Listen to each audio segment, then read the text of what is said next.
Cet article est informatif et éducatif. Il ne constitue pas un conseil en investissement.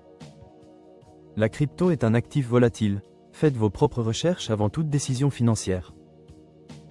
Le Bitcoin traverse une phase critique de son cycle de marché. Actuellement, il subit une correction institutionnelle majeure. Après avoir atteint un sommet au-dessus de 100 000 $, le Bitcoin s'est stabilisé autour de 95 000 $. En début 2026, le contexte macroéconomique est défavorable. Bitcoin, autrefois isolé, est maintenant en corrélation avec des actifs à risque.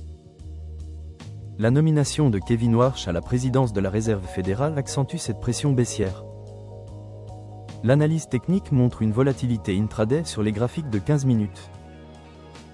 En revanche, les graphiques de 4 heures révèlent une tendance baissière claire. Le Bitcoin évolue sous les moyennes mobiles, confirmant la dominance des vendeurs. Au niveau quotidien, le Bitcoin oscille près des supports critiques. Une rupture sous les 92 000 $ pourrait entraîner des baisses vers les 85 000 $. Inversement, maintenir au-dessus de ce seuil pourrait déclencher un rallye vers 100 000 $. Le désendettement institutionnel est significatif, avec des sorties de capitaux des ETF Bitcoin. Sur le plan économique, plusieurs publications importantes pourraient catalyser des mouvements. Vente au détail, emploi non agricole, CPI, et inscription au chômage. En envisageant des scénarios, une rupture sous 92 000 $ entraîne un scénario baissier, tandis qu'un maintien pourrait amener à un rallye haussier.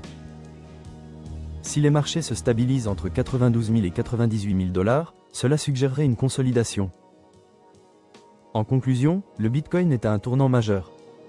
La prudence est essentielle pour les traders, tandis que les investisseurs pourraient envisager des opportunités d'accumulation à long terme. Restez informés et ajustez votre stratégie selon l'évolution des marchés.